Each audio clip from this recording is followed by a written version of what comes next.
से बोलिए विष्णु भगवान की जय। आइए कामदा एकादशी व्रत कथा का श्रवण करते हैं। चैत्र शुक्ल पक्ष एकादशी को कामदा एकादशी के नाम से जानते हैं। धर्मराज युधिष्ठिर कहने लगे कि हे भगवान, मैं आपको कोटि कोटि नमस्कार करता हूँ। अब आप कृपा करके चैत्र शुक्ल पक्ष एकादशी का महात्म कहिए। श्री कृष्ण कहने लगे कि हे धर्मराज, यही प्रश्न एक समय राजा दिलीप ने गुरु वशिष्ठ से किया था और जो समाधान उन्होंने किया वो सब मैं तुमसे कहता हूँ। प्राचीन काल में भोगीपुर नामक एक नगर था। वहाँ पर अनेक ईश्वर से युक्त पुंडरिक नामक का एक राजा राज्य करता था। भोगीपुर नगर में अनेक अप्सरा, किन्नर तथा गंधर्व वास करते थे। उनमें से एक जगह ललिता और ललित नाम के दो स्त्री पुरुष अत्यंत वैभवशाली घर में निवास करते थे। उन दोनों में अत्यंत स्नेह था, यहाँ तक कि अलग अलग हो जाने पर दोनों व्याकुल हो जाते थे। एक समय पुंडरीक की सभा में अन्य गंधर्वों सहित ललित भी गाना कर रहा था। गाते गाते उसको अपनी प्रिय ललिता का ध्यान आ गया और उसका स्वर भंग होने के कारण गाने का स्वरूप बिगड़ गया। ललित के मन के भाव जानकर कारकोट नामक नाग ने पद भंग होने का कारण राजा से कह दिया। तब पुंडरीक ने क्रोधपूर्वक कहा कि तू मेरे सामने गाता हुआ अपनी स्त्री का स्मरण कर रहा है, अतः तू कच्चा मांस और मनुष्यों को खाने वाला राक्षस बनकर अपने किए कर्मों का फल भोग।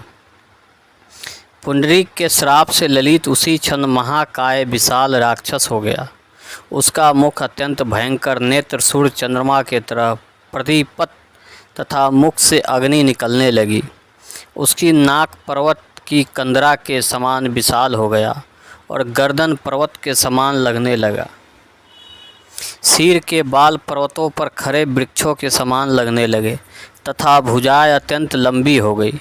कुल मिलाकर उसका शरीर 8 योजन के विस्तार में हो गया। इस प्रकार राक्षस होकर वह अनेक प्रकार के दुख भोगने लगा। जब उसकी प्रियतमा ललिता को यह वृत्तांत मालूम हुआ तो उसने अत्यंत खेद हुआ और वह अपने पति के उद्धार का यत्न सोचने लगी। वह राक्षस अनेक प्रकार के घोर दुख सहता हुआ घने वनों में रहने लगा। उसकी स्त्री उसके पीछे पीछे जाती और विलाप करती रहती। एक बार ललिता अपने पति के पीछे घूमती घूमती विंध्याचल पर्वत पर पहुंच गई, जहां पर रिंग ऋषि का आश्रम था।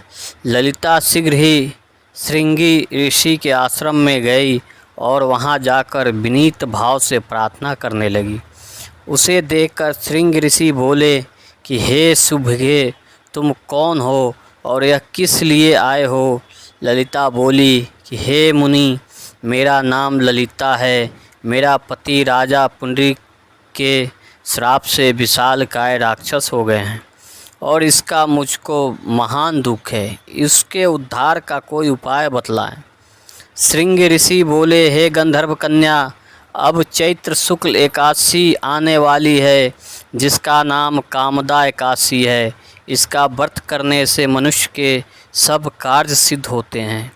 यदि तुम कामदा एकादशी का व्रत कर उसके पुण्य का फल अपने पति को दे तो वह शीघ्र ही राक्षस योनि से मुक्त हो जाएगा और राजा का श्राप भी अवश्य में वो शांत हो जाएगा।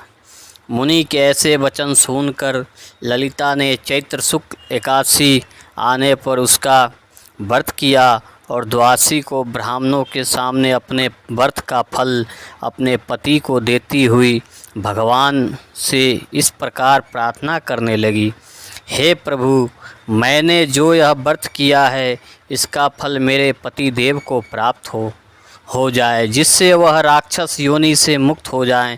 एकादशी का फल देते ही उसका पति राक्षस योनि से मुक्त होकर अपने पुराने स्वरूप को प्राप्त हुआ। फिर अनेक सुंदर वस्त्र भूषणों से युक्त होकर ललिता के साथ विहर करने लगा। उसके पश्चात वो दोनों विमान में बैठकर स्वर्गलोक को चले गए।